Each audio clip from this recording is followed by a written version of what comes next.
special edition of the JANHA show.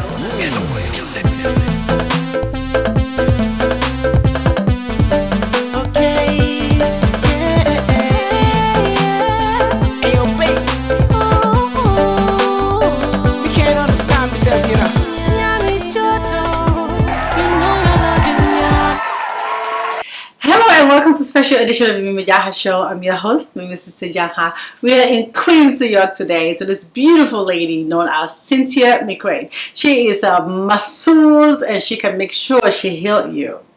With that being said, let's bring to you the beautiful and the wonderful Cynthia.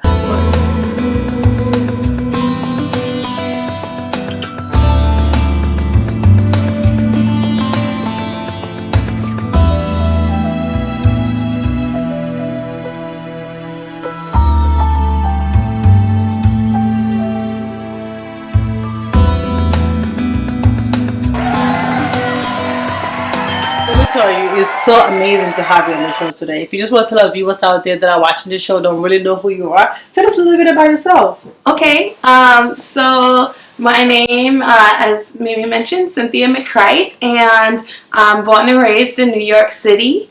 I am a massage therapist by a licensed massage therapist, and I am also I do weightlifting, so a sport called strongman or strong women, and I'm top ranked in the world right now. And I am also a Nichiren Buddhist, and I chant Nam Myoho Renge Kyo, and I'm really happy to be on the show today. Oh my goodness, it's such an honor to have you on the show, Cynthia. So talk to me about being a massage therapist as young as you are. Why, at what age did you realize that this is what you wanted to do for a living? Okay, so I had a few friends who I would always give them massages, like their shoulders, their scalp, their arms, like if they were really stressed out from school or life. And then one friend mentioned that if I went to massage school for this, that I'd actually be felt that if I did that, I would help a lot of people. And so at the time, it's something that I thought about for a while. And then when I went to massage school, I wasn't really expecting much. I just wanted to be doing something with my life at that time because I was so young and kind of just not doing anything. And as I started to study massage therapy, I realized that it was it left me endlessly curious about the body and about the spirit. And so I fell in love with it, and I just really haven't stopped doing massage therapy. Wow. So what kind of clients do you have? You just mentioned that your friends are the reason they discovered your hand. Let me tell you, talk about having the ultimate friend. You know what I mean? Because, it's already stressful enough dealing with day-to-day life, and having a friend like you that I can just run to and just splash and get a massage. Go and tell you, that's just the ultimate best. So tell me, I also mentioned something about, when they stress out, what are some of the body parts that, when they are stressed out, when you massage them, you could tell this is the spot that needs to be really. Everybody is different, so everybody's pain is so different. I work with a lot of clients via word of mouth. A lot of people started coming to me. At first I didn't know what kind of massage I wanted to do. Do I want to do more relaxation? All these different little niches in the massage spectrum.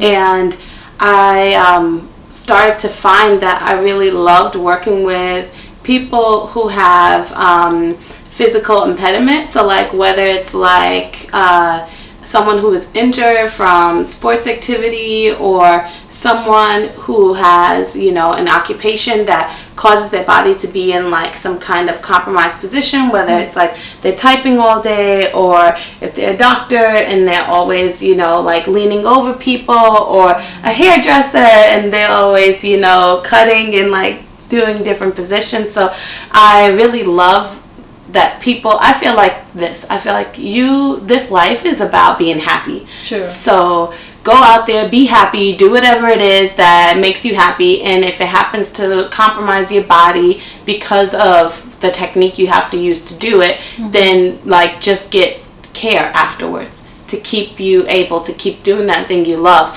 You shouldn't have to stop doing what you love because it makes your shoulders too tense, or it makes your lower back hurt.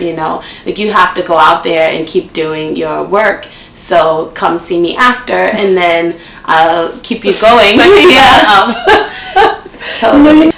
Which one do you consider yours? Because you mentioned something about, like the stress-free, the little easy one, the deep tissue massage, and you work with a lot of injured persons. So what kind of massage is that? So it's interesting.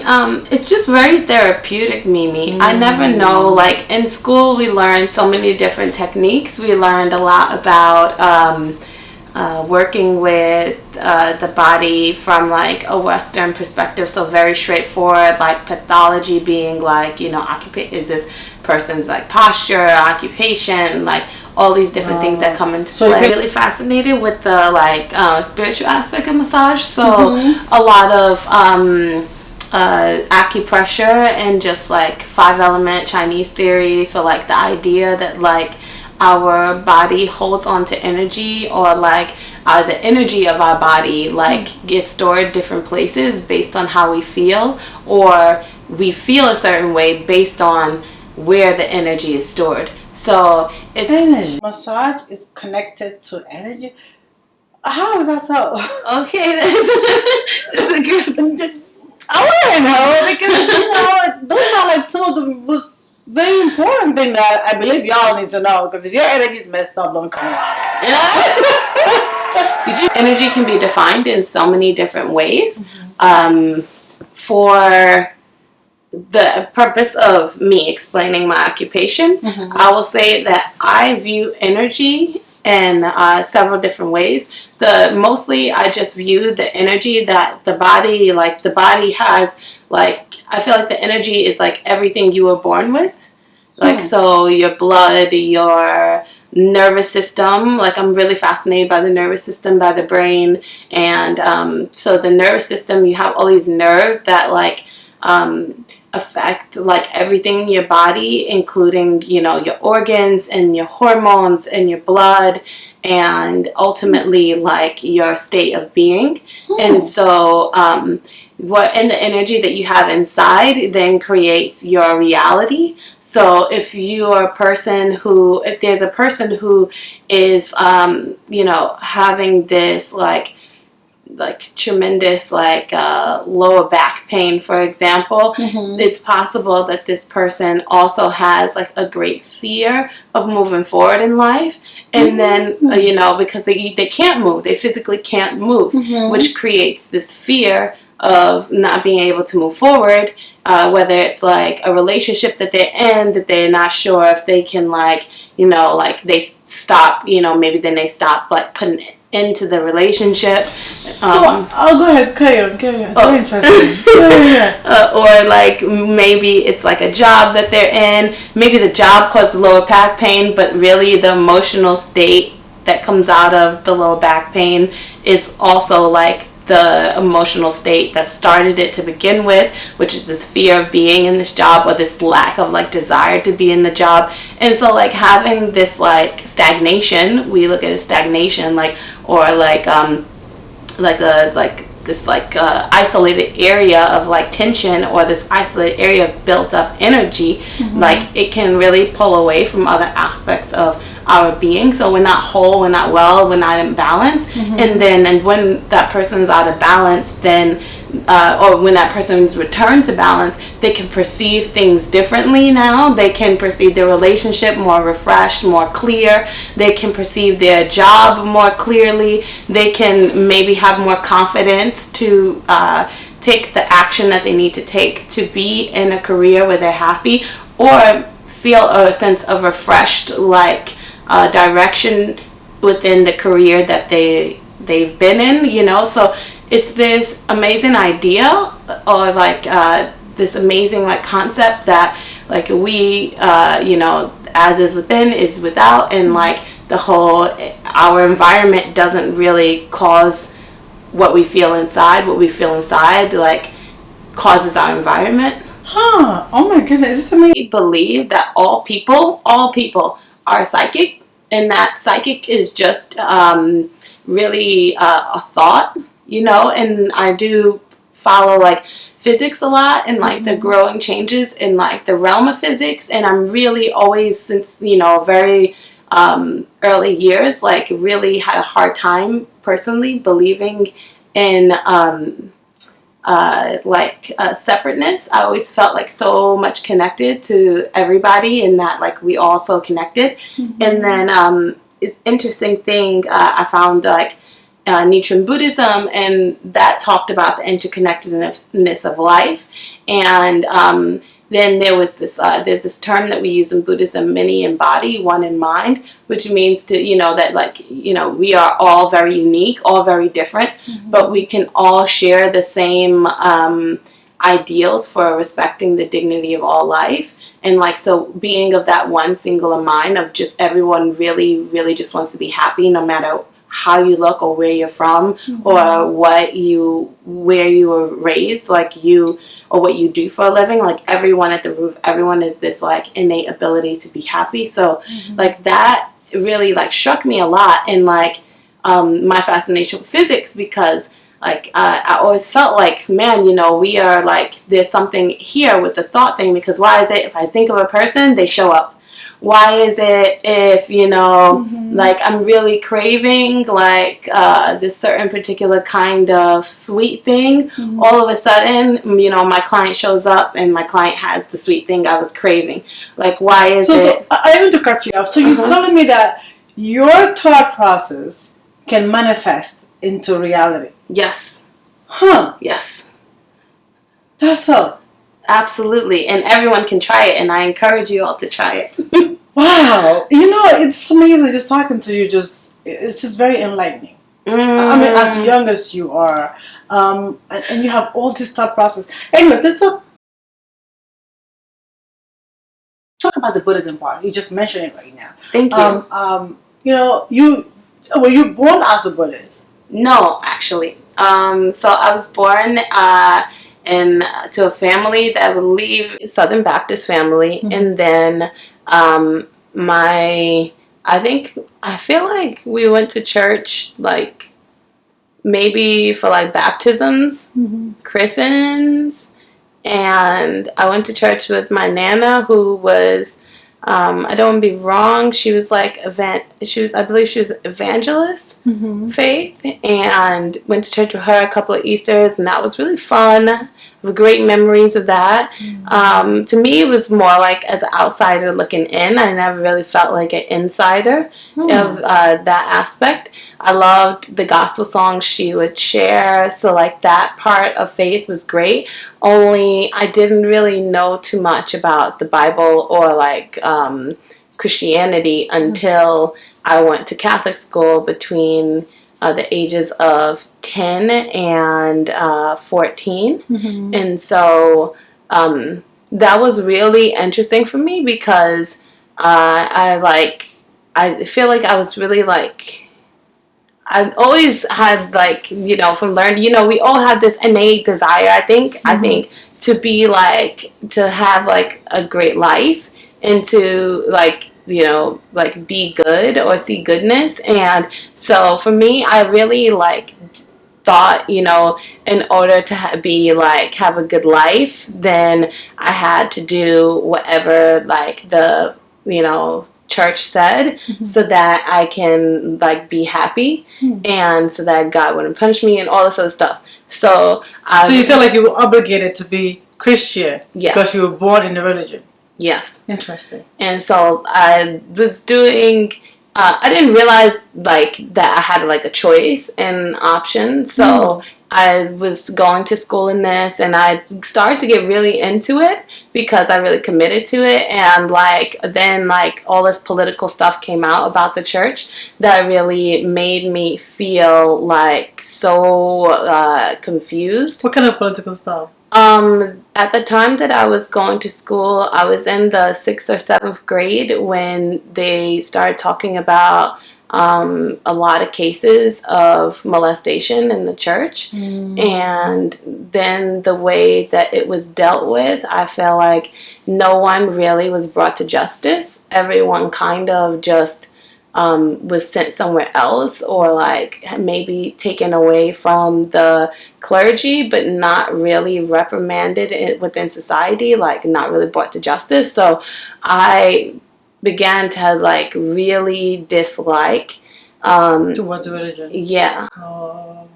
So because of those events that occurred, you feel like, nothing is getting done about all those allegations that happened.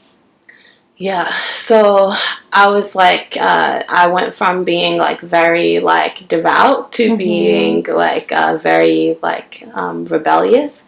Do you feel some kind of a resentment towards the religion, or you felt resentment towards what was going on in terms of the people that were practicing the religion, like the pastors and all these supposed to be the leaders of what was going on, or it's just the Christianity itself?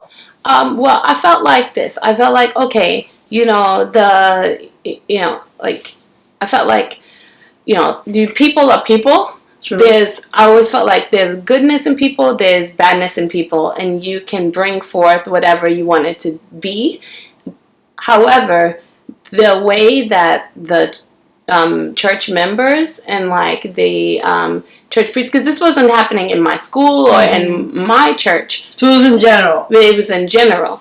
And the way that it was not being looked at, or that it was being kind of like, I felt like protected, I didn't really feel like, I felt so bad. I just felt so bad. So you felt bad because I didn't want to be associated with anything that like protected people who were involved with that. So I decided to like keep seeking. And I met a friend in school who was going to non-denominational Christian church, and he really encouraged me to like come to his church because of like, I saw that he seemed like very like social and like had a lot of friends, and so I felt like, oh, maybe this is like a cool community. The way he talks about it sounds so great. And so I went to his church, and it was like he said, it was a very diverse church.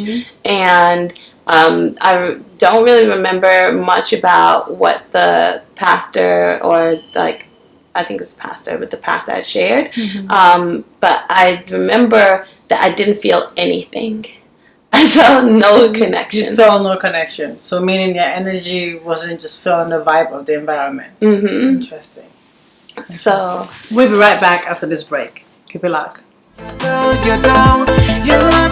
Invited me to an Intro to Buddhism meeting, and I went, and everything really resonated with me.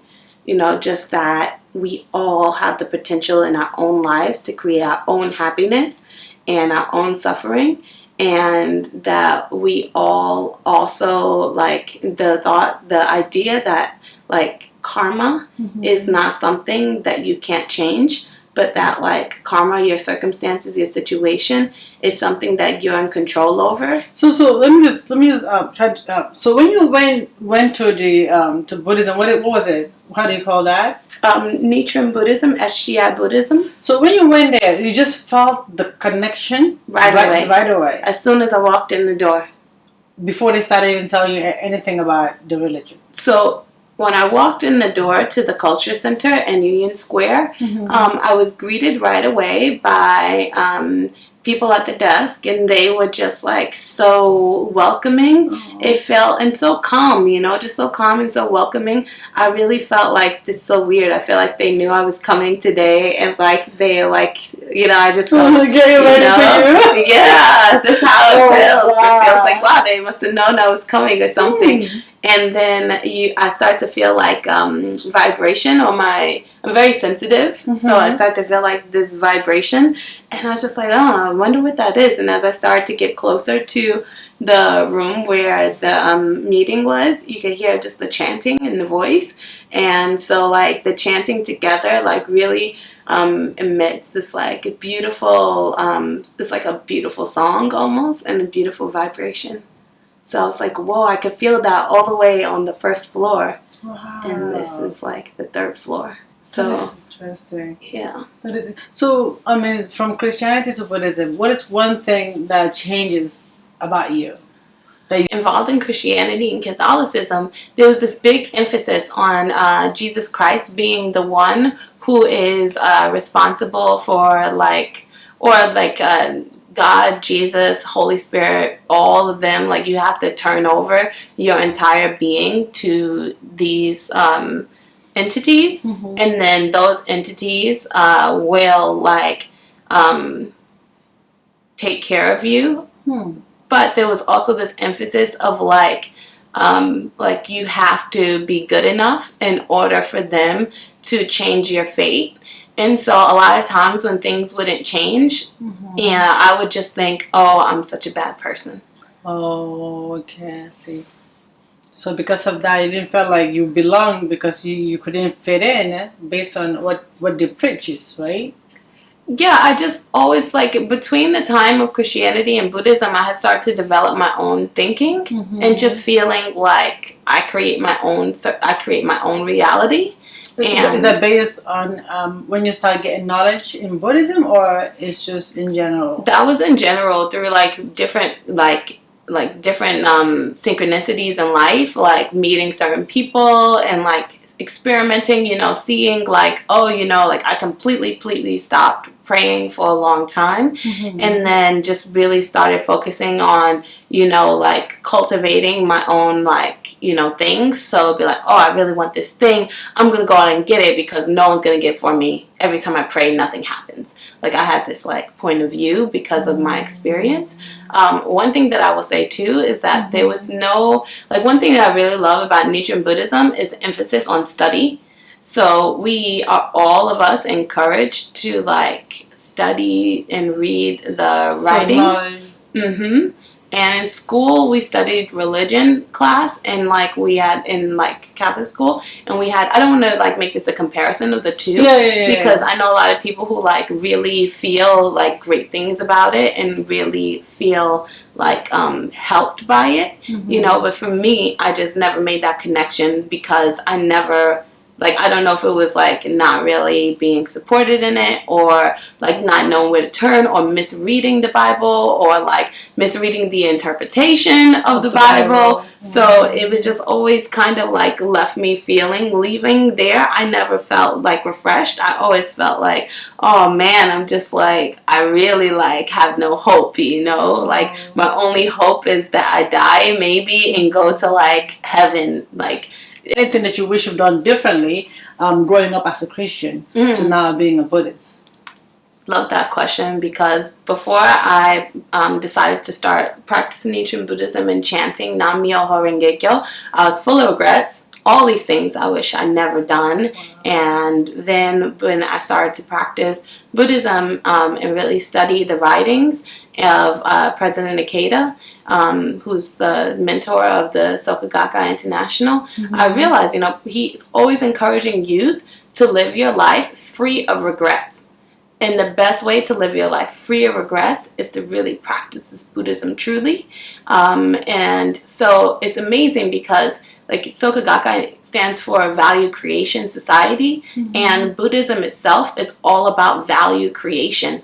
It's about every single action you're taking, no matter what the result is, to really take responsibility for the outcome and really taking responsibility for living a life free of regrets, a courageous life free of regrets. So I think that even though there were things before that maybe I felt, oh, I'm so doomed my whole life, Buddhism really teaches you that everything, you can create value from everything as long as you base yourself on prayer and base yourself on the writings.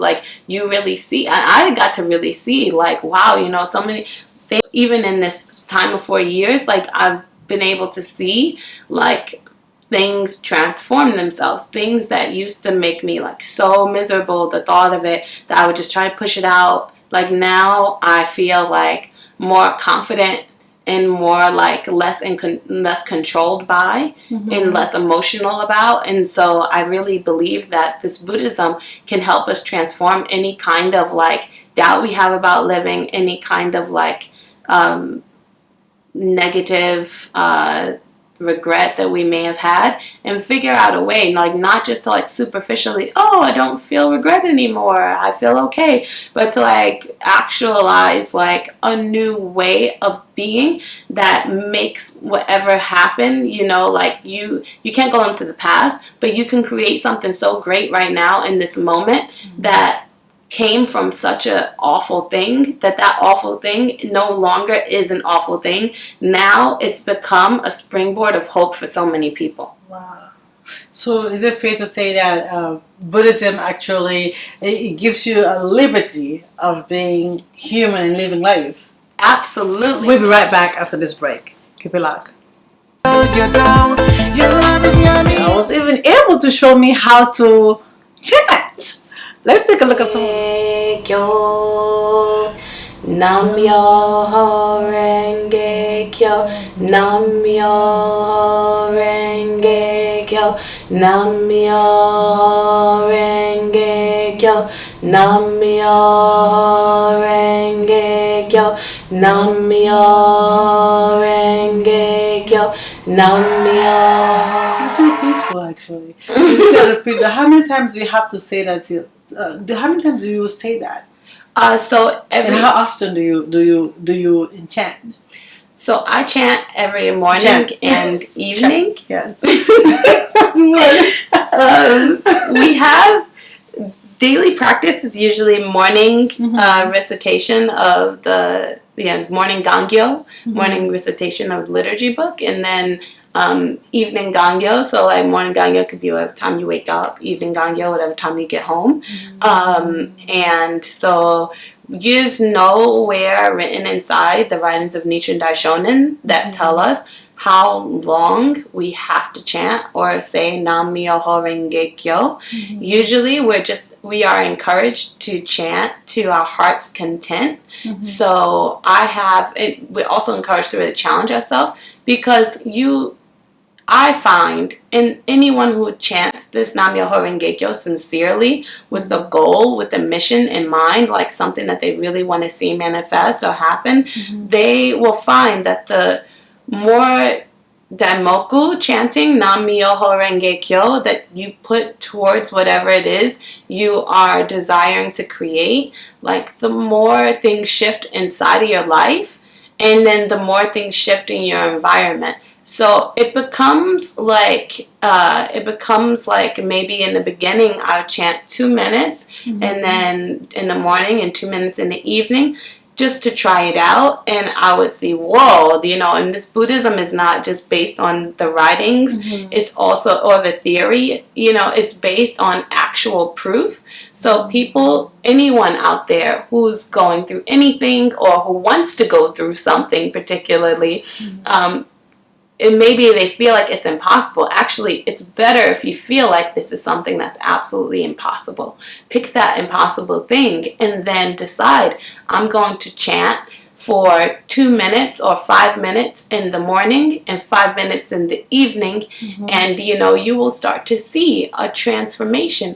And the way I did it was I told no one that. So what is the difference between that and meditation? That's an awesome question. So meditation, I feel like the emphasis with meditation in most meditative practices is to align yourself with the universe, and then to take yourself out. Like, it's a lot of people who I talk who are meditators, and I used to be a meditator before I started chanting, was like to remove yourself from like an out of body experience. How is that so? I'm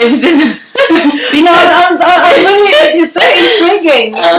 Just knowing, I don't know much about meditation, and of course, and chanting and stuff. So that's why I'm like, what is the difference here? What is the similarity? So meditation, I feel like the emphasis with meditation is to like calm your mind or to stop your thoughts, and which will hopefully cause you to react differently in your environment. So maybe like someone who's hot-headed, who's quick to just yell or something like that, meditation may help to establish a state of calmness in their reaction.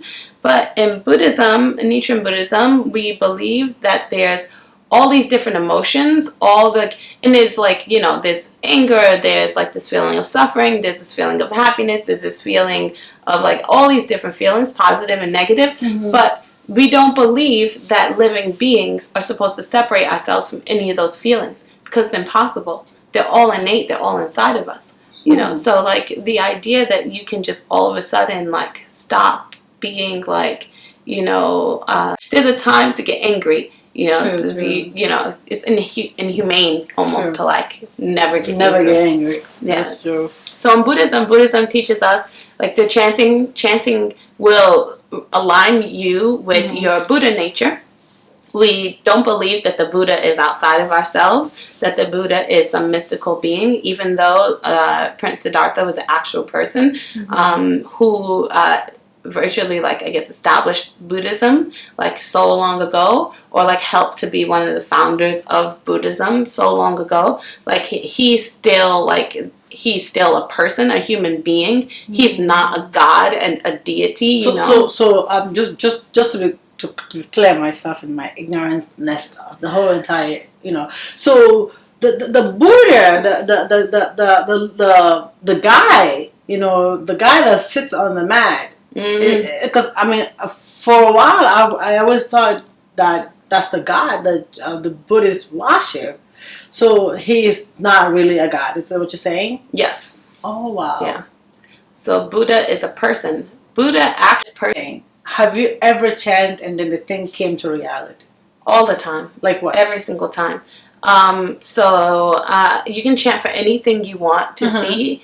I've chanted for clients to manifest, and I've a few times had just like an empty schedule at work, and just that night before just said, you know what, tomorrow I'm going to have 5 clients and I'm going to make X amount in tips, and I chant about that, and then I get my 5 clients and I get X amount, exact amount in tips, and I say, why didn't I chant for more?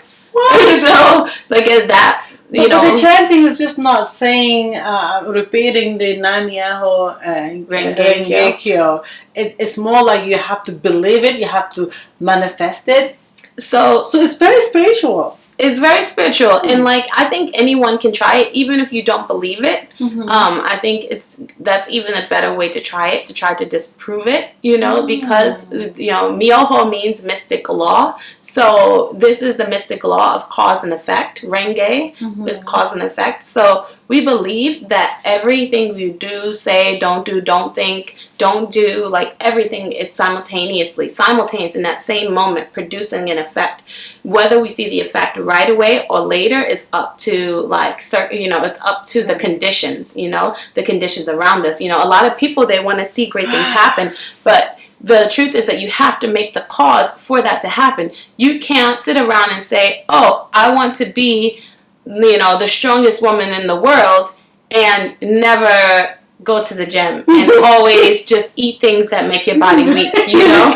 So like it's like expecting, so good you moved in with your family, how is that? And she's like, actually I should tell you something, because you're part of kind of why I'm here. And I'm just like kind of like confused, because I met her like a couple of times, and so she shared with me that a little while after we stopped being in touch, that she was going through so much suffering that she decided to take her life. And so she was fortunate enough like not to pass away, and you know, she decided in that moment to call her father, who then took care of her and moved her down to live with him. And so she said that ever since she moved down there, that she's been chanting like every single day. Wow. And she thinks about me when she chants. And so I think that, like, you know, it goes back to this Buddhism that says that, you know, the mystic law, Nam-myoho Renge-kyo, is not something outside of you. It's something, or not only something outside of you, but it's inside of you. Everybody has the law. No matter what their religion is, no matter what, everybody's life is so precious. Nam-myoho Renge-kyo means your life is precious, is unreplaceable. So how can people get in touch with you if, for example, they're having like some body ache and they need you to come give like the magic hands? That sounds awesome. Well, please email me at Cynthia McCright, cynthiamccright@gmail.com. I'll spell it.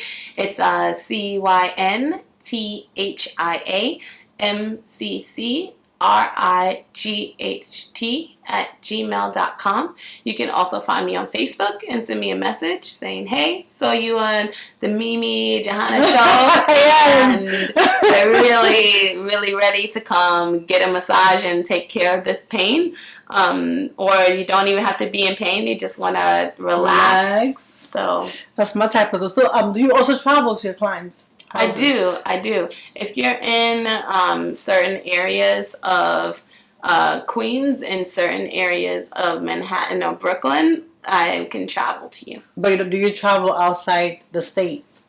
I have not yet been invited out of state to do massage yet. Also because I'm licensed only within the state of New York. Okay. So, yeah. And do you have any word of wisdom that you want to share with the viewers of the show?